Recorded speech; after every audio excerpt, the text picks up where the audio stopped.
Hola chavos, ahora vamos a hacer nuestro siguiente video de la semana 4. Vamos a irnos al tema, un tema muy importante que es la comunicación en el cartel y la redacción del mensaje. Para que podamos realizar nuestro cartel, pues necesitamos ver estos temas, ¿no? Entonces, primero vamos a ver la redacción del mensaje y nos vamos a enfocar básicamente en la semiótica del mensaje. Para eso vamos a tener que definirla. En este caso, la semiótica del mensaje es el estudio de signos y la estructura y la relación entre el significante y el concepto de significado. Los alcances de la semiótica, de la misma manera que su relación con otras ciencias y ramas del conocimiento, son extremadamente amplios. Ahora, es importante definir, en este caso, entre el significante y el concepto del significado. Tenemos ideas a veces como preconcebidas sobre lo que significa algo y cuando en realidad a veces el significado es otro, ¿no? La semiótica se trata de enfocar básicamente en encontrar la relación entre las dos estructuras. Ahora, la semiótica tiene diferentes características que se mencionan, por ejemplo, aquí en la presentación. Estudia las imágenes, los iconos, los códigos y los objetos que tienen ya su significado establecido. Es un significado que nosotros le hemos dado con el pasar de los años, pero que también ha ido cambiando. En este caso también se establece que tenemos un sistema de comunicación que nos permite a nosotros como seres humanos poderle dar un signo determinado a las cosas o a la naturaleza que nos rodea. Ahora, en sus orígenes la semiótica la podemos encontrar en la antigua Grecia. Esta pues tiene su propia raíz etimológica de la palabra semiótica. Ahora, los griegos la nombran como un fenómeno de naturaleza física o un signo natural. Diríamos hoy que es como el humo o el fuego, o una enfermedad, o las nubes o las lluvias. Todo tiene un significado. Ahora, la semiótica significa signo, que en este caso, aunque no es conceptual, la palabra semiótica. Ahora vamos a ir a una parte que es muy importante aquí. También Platón habla sobre la semiótica, pero tenemos que entender la parte que menciona Platón sobre la semiótica, sobre los objetos y lo que es abstracto. Ahora vamos a entender la relación entre el nombre e idea que puede ser representada en esta forma que tenemos aquí. Voy a pasar a la siguiente presentación, la siguiente diapositiva. En este caso tenemos un triángulo que nos presentan aquí lo que es el referente real, la sombra, el nombre lingüístico del signo lingüístico de la idea y el referente conceptual no mental. Platón lo plantea en este sentido directamente como objetos eternos e inmutables. Quiere decir que no van a cambiar y existen indefinidamente e independientemente de nosotros. Nosotros no los creamos como tal, pero ya existían ya existían y han existido desde siempre. Ahora, estos objetos son concretos, son ideales de la misma relación que existe entre los objetos imágenes reflejadas con los objetos vivos y con sus sombras. Ahora, para entender un poquito más, tendremos que aparentar que los objetos son concretos, temporalmente inmutables, tienen estructuras sólidas y construcciones de regla y tienen un compás. La línea punteada, por ejemplo, que vemos aquí, indica la naturaleza indirecta de la relación entre el hombre, el signo lingüístico, la idea y el referente conceptual y no mental, perdón. Es interesante notar las ideas que constituyen la realidad suprasensible y la base del verdadero conocimiento, ¿no? Por lo tanto, las ideas en particular son objetos matemáticos que son concebidos de entes situados en la mente, sino de algo suprasensible y externo. Es decir, no solamente la mente interviene, sino también eso interviene con la naturaleza con la que nos rodea. Ahora vamos a ver otro que es importantísimo, que está aquí más adelante. Es la relación entre idea y cosa y el sonido. A veces asociamos lo que escuchamos con ciertas cosas, con conceptos que ya tenemos predefinidos anteriormente, pero a veces puede jugarnos el conocimiento y el desconocimiento de las cosas, que nosotros no conozcamos las cosas que estén ahí o tengamos ideas erróneas de lo que sucede. Ahora, la relación y la semejanza que existe con las cosas reales es que evoca una idea proporcionada con un nombre. Es decir, cuando escuchamos el sonido, pues pensamos luego en el nombre del sonido. Ahora, existe un signo lingüístico en el que Platón representa la estructura triádica del siguiente tipo, que es esta que estamos viendo aquí: la idea, el nombre lingüístico, el sonido y la cosa. El ser humano puede, por tanto, conocer parcialmente las cosas que pueblan el mundo de las ideas, digamos parcialmente porque no conocemos todo. En este caso, Platón hace referencia a recordar que el alma está desligada del cuerpo y logra comprender los contactos de reencarnarse en otros cuerpos. Pero esto ya es una idea más platónica. No podríamos presenciar algo así porque es algo inmaterial como tal. Sin embargo, en la parte de las ideas, el sonido y la cosa, sí podemos tener una representación más plausible. Ahora, Platón menciona en conclusión que existen convencionalismos o representaciones parciales, a veces incompletas, de la verdadera naturaleza y de las cosas y del estudio de lo que se realiza, en este caso por darle relevancia a los nombres, a los objetos que observamos en la naturaleza. Ahora, existen ideas netamente diferentes e independientes del mundo de la experiencia sensible, es decir, existen representaciones mediante nombres. El conocimiento puede ser indirecto también, mediado por los nombres, para poderle dar un significado. En este caso, directamente las cosas pueblan en el mundo de las ideas. Ahora, basándonos más en conceptos matemáticos, diríamos que existen independientemente las actividades de los seres humanos basadas en el tiempo, la cultura, que pueden alcanzar dichos objetivos para acercarnos más a procesos más complejos de conceptualización. Es decir, si no tuviéramos el concepto de lo que es el tiempo, la cultura, pues simplemente no podríamos conceptualizar algunos procesos como el envejecimiento, como la muerte, como la no existencia, y por supuesto, pues no sabríamos diferenciar a lo mejor entre lo antiguo de lo nuevo. Ahora vamos a ver otro cuadro que está aquí, otro triángulo, perdón. La relación entre conceptos, cosas y sonidos de la voz. El triángulo representa afecciones del alma, que en este caso las presenta como conceptos, y en su unión con las cosas encontramos las semejanzas, es decir, tenemos conceptos que en este caso se pueden parecer a otras cosas, pero que conservan entre sí semejanzas. Pensemos a lo mejor entre padres e hijos, pensemos a lo mejor entre las diferentes razas que existen de los perros, o algún otro animal, por ejemplo, pensemos en la hiena, en la semejanza que podría tener a lo mejor con los perros. Sin embargo, ahí tenemos que concluir que en los estudios científicos, por ejemplo, entre las semejanzas de los perros y las hienas, no existe tanta semejanza. A lo mejor físicamente sí, sin embargo, están más emparentados físicamente y cronológicamente con los felinos. Es algo que mucha gente, por ejemplo, no sabe, ¿no? Y, por ejemplo, a veces, si pensamos en una cosa como una hiena, pensamos en el sonido de la voz de una hiena. El sonido de la voz de una hiena es el sonido, por ejemplo, de una risa, como si fuera una risa de una persona. Y a veces ni siquiera pensamos en asociarlo con un animal, ¿no? Ahora, estos sonidos de la voz pasan a convertirse en símbolos. Estos símbolos también tienen un intermedio. En este caso, pues también tenemos lo que llamamos síntomas. Pero ¿cuáles son esos síntomas? Esa percepción que tenemos a través de nuestros sentidos de lo que sucede hacia nuestro alrededor. Ahora hablemos un poquito de estas cosas pero este triángulo lo menciona más Aristóteles, que es el discípulo de Platón. Ahora todos tenemos siempre la relación entre el objeto sensible y el objeto que se encuentra en nuestro alrededor.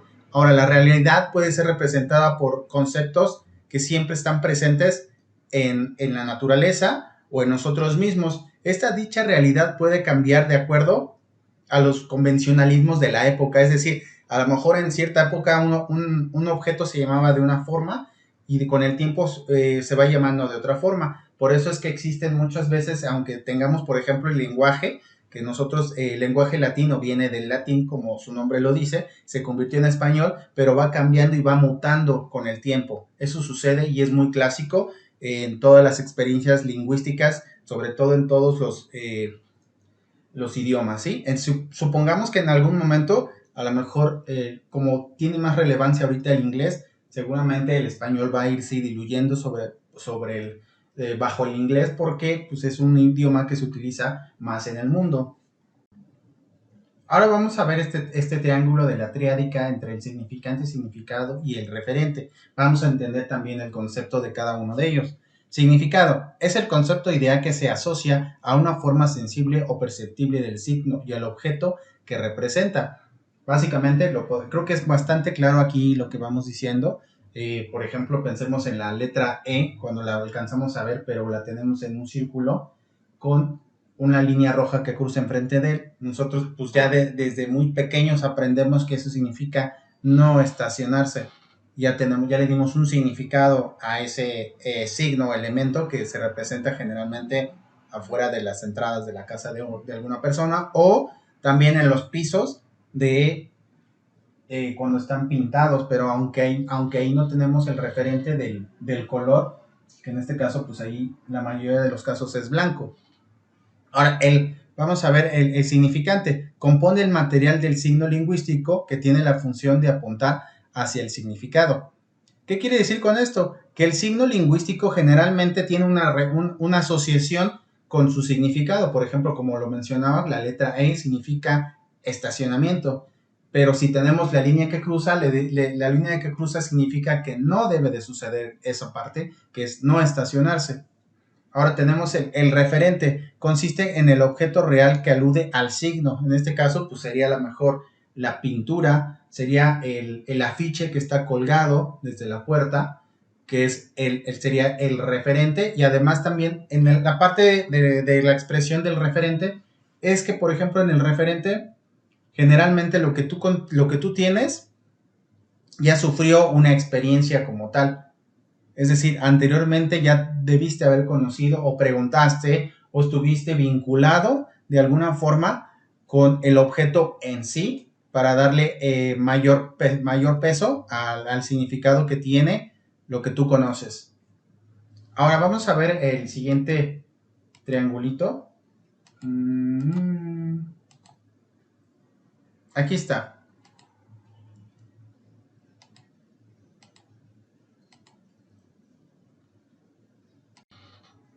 Ahora, en este triangulito lo que vamos a entender es lo que es el concepto de término, res y términos. Ahora, este referente está directamente relacionado con las palabras, es decir, las palabras tienen una terminología. En su primer momento no las conceptualizábamos correctamente, sin embargo, con el pasar del tiempo se fueron reduciendo el número de palabras para definir un concepto. Ahora, existe una intermediación intelectual entre las cosas, es decir, están impuestamente y directamente relacionadas sobre un objeto o un estado de la cosa. En términos más significativos, podríamos decir que los conceptos no significan siempre, tienen los mismos significantes, pero esa relación existe constantemente entre la relación del concepto, el res y el término. Sin estas tres no podría existir la fusión de un concepto principal que esté evaluado y relacionado y significado por un término que tenga relación con todas las palabras del objeto en sí mismo.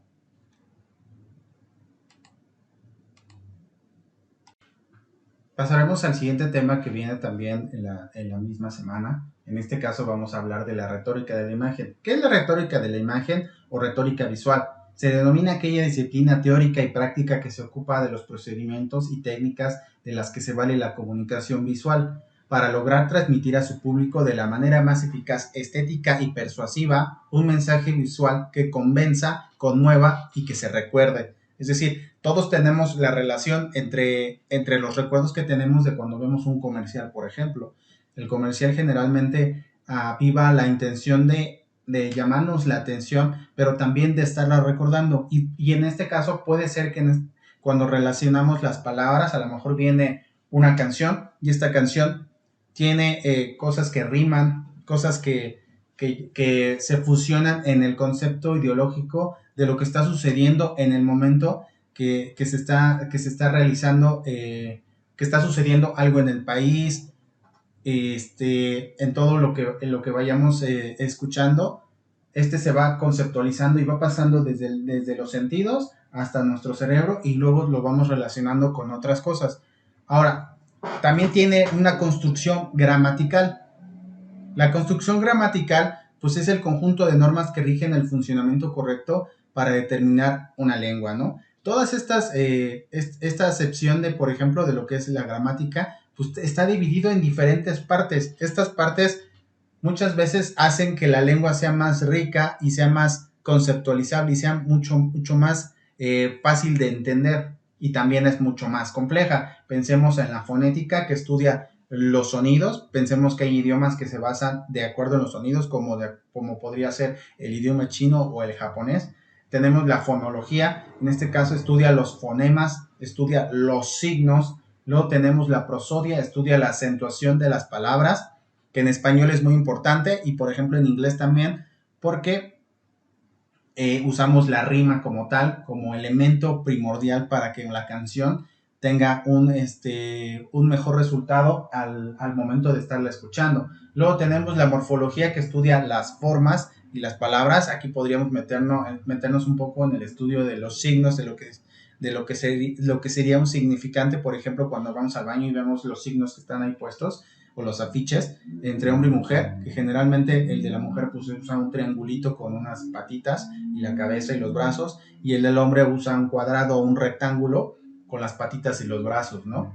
Y luego tenemos la sintaxis, estudia las funciones de las palabras, y luego la semántica, que estudia los significados de las mismas palabras. Podríamos ahondar más, sin embargo yo les dejé ahí un PDF con esta información que es muy importante, pero está muy precisa en cuestión de conceptualizar toda la información que les estoy dando ahorita. Luego, tenemos que encontrar la diferencia entre frase y oración. Primero vamos a dar el concepto de frase y luego el de oración. La frase es una colección de conjunto de palabras, las cuales pueden ser usadas con el objeto de tener un sentido, aunque no siempre van a construir una oración. A veces podemos decir cosas que no son tan coherentes. En este sentido se entiende que las frases estén relacionadas principalmente con aquellas oraciones que carecen de un verbo. A veces las oraciones, cuando las estamos realizando, no tienen un verbo en específico, sino es algo más simplista. Ahora tenemos lo que es la oración. Es una palabra, un conjunto de palabras que presentan un sentido completo. En esta sí tenemos la utilización del verbo y que a su vez gozan de una autonomía sintáctica. Por lo tanto, puede ser que imprecise. La oración refleja el hecho de que se trata de un fragmento un poco más pequeño de un discurso que se busca expresar de forma completa para poseer cierta independencia, ¿sí? Pero les voy a pasar este cuadrito para que sea mucho más preciso. Vemos el cuadrito aquí que aparece y tenemos lo que es la frase y la oración. La frase no tiene un sentido completo, a lo mejor nada más decimos algo muy sencillo, y la oración tiene un sentido completo porque vamos a entender todo hasta de donde empieza hasta donde termina, y va a ser muy claro y preciso. La frase a veces carece de verbo, a lo mejor podría ser un eslogan, y por ejemplo la oración presenta un verbo, en este caso para poder definir mejor lo que vamos a querer decir. Ahora, también la frase no puede dividirse en sujeto ni en predicado. La oración sí tiene la división entre sujeto y predicado, y uno de los ejemplos podría ser este, cuando hablamos de algo muy común, un día soleado, y el ejemplo de la oración sería Ana toma café, que en específico pues está atenuando a una acción que está realizando el sujeto. Ahora vamos a ver la intención del mensaje. La intención del mensaje siempre debe ser comunicar. Su objetivo es que persiguen las personas, es lo que escribimos y emitimos en el mensaje. Si queremos informar de este mensaje, tiene que cumplir con ciertas características como las que aparecen aquí, para que el lenguaje, pues obviamente, esté mejor nutrido y pueda cumplir con la intención que queremos hacer llegar. Ahora, estos tipos de mensaje tenemos el texto argumentativo, defiende ideas y expresa opiniones. Tendemos a veces cuando argumentamos algo, no tenemos a veces la idea muy clara y no podemos expresarnos de forma correcta. Sin embargo, tendríamos que hacerlo constantemente si sabemos sobre el tema. Ahora existe también el texto descriptivo, es aquel que señala o hace uso de la forma o de los colores o de el contexto de los mismos objetos que suceden a nuestro alrededor o que nosotros conocemos, pero también aboga a los sentimientos internos que tiene, por ejemplo, un ser humano. Luego tenemos el texto informativo, aplica la forma de la objetiva de un hecho, es decir, busca informar de lo que sucedió en ese momento, no busca crear una situación de la nada, sino simplemente mostrar lo que está sucediendo o sucedió en ese momento. Ahora tenemos el texto que es diálogo, reproduce literalmente las palabras de los personajes. En este caso, tiene que haber un diálogo entre dos personas para que se pueda llevar a cabo. Luego tenemos el texto literario, relata los hechos que suceden a unos personajes. En esto sería la otra persona que está de oyente para que escuche todo lo que nosotros tengamos que decirle que sucedió en una acción que ya pasó. Ahora tenemos la intención del mensaje en cuestión interesante para utilizar como medio publicitario. Ahora, el medio publicitario que vamos a utilizar de la comunicación, pues nosotros va a ser el cartel. Sin embargo, apelamos a la apelación del receptor. Es decir, que el objeto de su venta sean que demos un servicio relacionado hacia lo que vamos a ofrecer. En este caso, si nosotros nos metemos a la parte del cartel que vamos a hacer, nos vamos a dar cuenta que lo que vamos a pedir es la ayuda del público hacia nosotros para que nos ayuden con los perritos y les den comida o les den alcohol temporal o los adopten. Y pues obviamente busca un sentido más comercial, aunque en este caso pues no queremos hacerlo tanto en el evento comercial porque en realidad el objetivo no es venderlos como tal, sino simplemente que los adopten a los perros o los gatos. Pero pues aboga a los sentimientos de las personas que sienten sobre los perritos que a lo mejor son abandonados por otras personas, lo cual pues tiene un sentido ideológico y social que contribuye a la cultura de las masas. Ahora vamos a ver qué es la parte de la publicidad. Para la publicidad, pues es una parte de la comunicación. Necesitamos que tengamos un emisor que informe sobre lo que vamos a vender o sobre un servicio y tiene que tener una idea donde que la vamos a transformar en un mensaje que busca persuadir o convencer al receptor, que en este caso sería un receptor colectivo porque son muchas personas, para que en este caso a lo mejor compre el producto, cambie su producto o renueve su producto, ¿no?